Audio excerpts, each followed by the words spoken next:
көтерілетін тақырыбымыз статистикалық деректерді көрсету тәсілдері. Яғни ол деректерді қандай тәсілдермен көрсетеміз?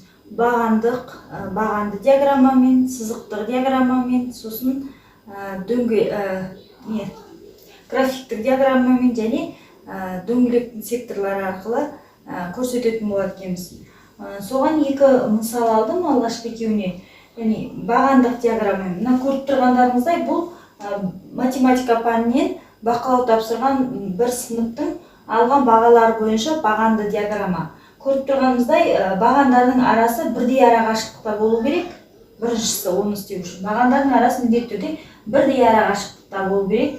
Және бағандардың ені, мынау алып тұрған ендері бірдей болу керек.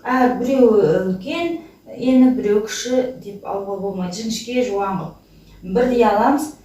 Содан кейін бұл жердегі мынау көлденең жатқан өзтегі, ол бізде оқушыларды 5 алған, 4 деген баға және 3 деген, 2 деген баға алған бағандар болып тұр да.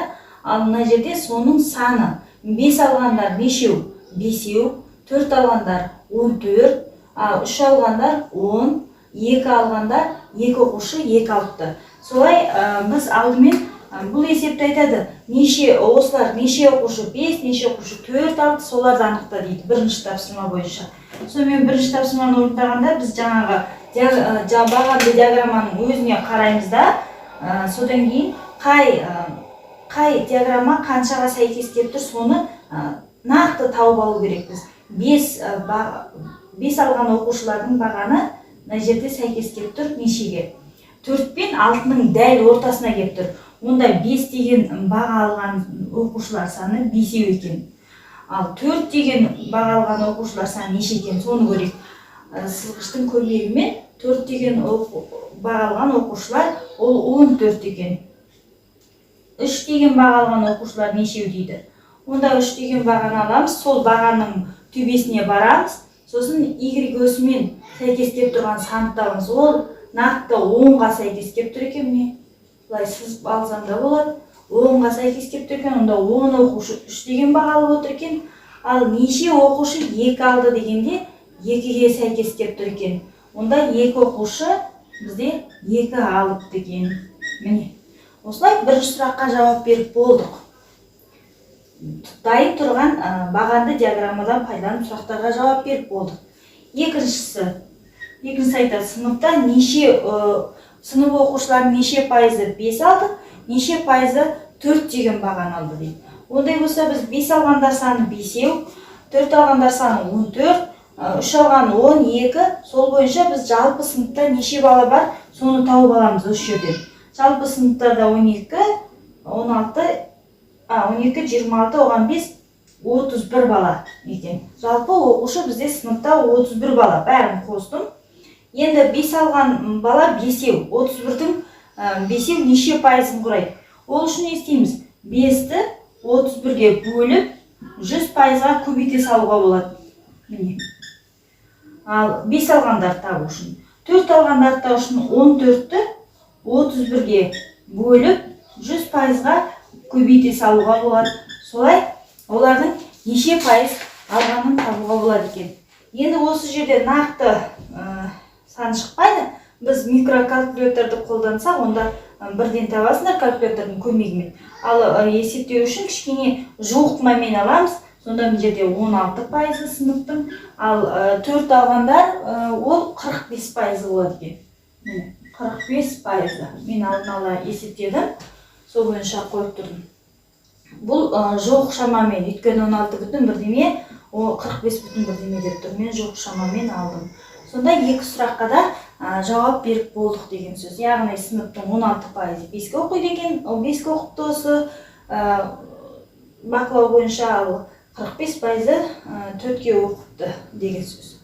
Осылай бағанды диаграммадан пайдаланып біз сұрақтарға жауап бере аламыз. Енді сызықтық диаграмма деген бар. Ол да осындай, осы жерден ақ көруге болады, қандай баға алған оқушылардың саны көп. Яғни көп болып тұрған, ең биігі тұрған 4 деген баға алған оқушылар саны біршама көп екен. одан кейінгі 3, ал ең аз 2 деген баға алған балалар азырақ екен, 2 оқушы екен. Осылай бұл диаграмма бізге қандай көмек көрсетіп тұр? Бұл диаграмма міне бірден көзге көрнекі кімнің үлкен, кімнің кішкентай екенін бірден көрінеді. Дәл осы баған диаграмма ұқсас сызықтық диаграмма деген бар. Ол осы бағаның орнына сызық қана сызамыз. Бір түзу сызық қана сызамыз, мынандай бағаны сызбаймыз. Соны біз сызықтық диаграмма дейді екенбіз. Екеуінің несі бірдей, формасы бірдей. Келесі мына жерде көріп тұрғандарыңыздай бұл графиктік диаграмма деп аталады. Бұл жерде графиктік диаграммада не көріп тұрмыз? Бұл жерде мынау вертикал жатқан Y осі бізде ауа температурасын беріп тұр. Ал мына горизонтал жатқан X осі бізде уақытты беріп тұр, сағатты.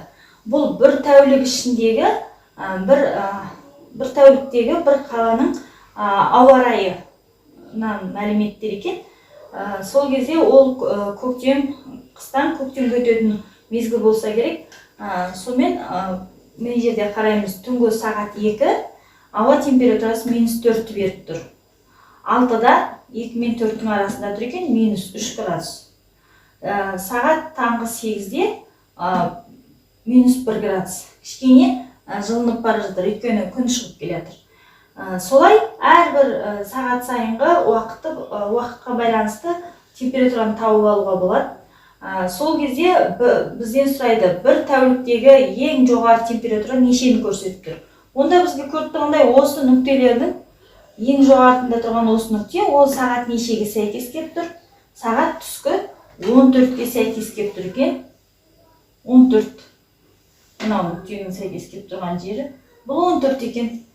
Яғни сағат түскі 2-де немесе 14:00-де бізде ең жылы температура болып та ауада ол неше градус екен жылы болғанда, соған қарай келейік. Ол сылышпен алайын.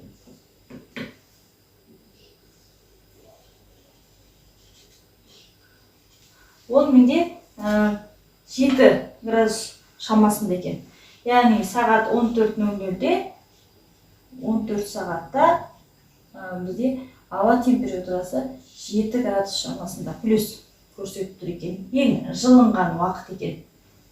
Енді ең суық болғаны бір тәуліктегі сағат нешеде ең суық, неше градусты берді десе, көріп тұрғанда ең төменгі нүкте ол бізде сағат түнгі 2-де -4 берді. Сонда сағат 2-де ол -4 Цельсий градусты берді. Бұл ең төменгі температура. Осылай әр уақыт мезетіндегі біз ауаның температурасын таба алады екенбіз. Бұл бізде графиктік тәсіл. Біз әрбір нүктені белгілеп алғаннан кейін неше градус екен? Салған кезде. Содан кейін сол нүктелердің арасын біз сынық сызықтармен қосамыз. Міне, бұл бізде сынып тұрған сызық, бұл графиктік тәсілді береді екен.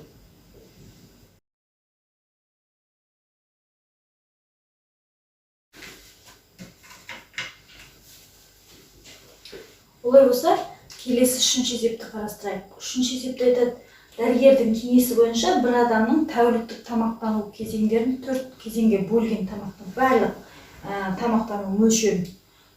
Бізде сол 4 кезең, яғни тамақтану мөлшері 100% береді. Бүкіл бір тәулік бойы жеп болатын тамағымыз 100%. Ол болса, таңертең соның 25%, екінші тамақта 15%, түсте 45%, кешке 15% жеу керек дейді. Сол тамақтану мөлшерін біз дөңгелек диаграммаға салу керек болып тұрмыз. Онда дөңгелек диаграмманың градустық өлшемін біз білеміз. Дөңгелек ол 360 градустан тұрады. 360 градус. Барлық тамақтану мөлшері 100%, ол 360 градус екен. Ондай болса, әр тамақтану мөлшері неше градусқа сәйкес келетінін біз тауып алу керекпіз. Ондай болса, 25 360-ның таңғасы қанша градусын тұтайды? Онда ол 25%-ға біз көбейтеміз неше градусын білу үшін. Ол деген сөз 360 көбейтіп 4-тен 1 деген сөз. 25 деген 100-ден 25, ол 4-тен 1-ді береді. Сонда ол 90 градус. яғни 25% ол 90 градус екен дөңгелектің. Сол сияқты келесі 360-қа көбейтіп береміз 15%-ды. Енді осы жерде 360 көбейту 100-ден 15 деп алайық. Ары қарай қысқартамыз 0-ден 15 пен 10-ды 5-ке қысқартсақ 2, мұнда 3 қалады. 2 мен 36-ны қысқартам 18, 18-ге 3-ті көбейсем 54 градус. Келесі 360-тың түскасы 45%-ын ұстайды екен. Онда 45% деген неше градус? 360 көбейту 100-ден 45. 0-дер қысқарады. Тағы да 5-ке қысқарып жүрем. Мұнда 9 қалады. Мұнда 18. Сонда 18-ге 9 көбейсек 72, 7 ойда 9, 16, 162 градус екен. Кешкі ас тағы да 15, ол жаңа 15% деген 54 градус тауып алғамыз. Оны қайталап табудың керек жоқ сияқты. Сонда кешкі ас жерге жазып қойын. Бұл таңғы екінші ас, кешкі ас тағы да 15. Кешкі ас сонда ол да сәйкес келеді 54 градусқа. Барлық градустарын тауып алдық. Қосындысы бізде 360 градусты беріп тұр. Олай болса соны дөңгелек диаграммаға кескіндеу керекпіз. Қалай кескіндейміз? Ол үшін бізге тағы да транспортер керек. Ал осы 54, 162 градустар біз әдетте тек транспортердің көмегімен ғана сала аламыз. Ал мынау тұрған 90 градус, ол бізге осыны қолданбай-ақ та бірден салып алуымызға болады. Ол 90 градус деген міне тікбұрышты үшбұрыштың тікбұрышынан пайдаланып бірден соны салып алайық 90 градусты. Міне центрге тіреміз, содан кейін 90 градус болатын екі бөлікті біз сызып алайық осылай. Міне, мынау жер 90 градус. Ол бізде таңғы ас болды. Яғни 25%. Таңғы, жейтін таңғы ас. Ал келесі. Енді қалған градустардың бәрін мен транспортердің көмегімен сызатын болам. 54 градусты сызып алайын. Ол үшін жаңағы бұрыштың бір қабырғасынан пайдаланам. Жаңа центрін транспортердің ортасындағы сызыққа келтірем. Бір бөлігі міне бұрыштың қабырғасының бір бөлігі сызғышта жатыр. Енді осы жағынан бастап мен 54 градус санап алам. Міне 0-ден бастап 10, 20 ішкі жағымен айланам. 54, мен 50-ге келдім.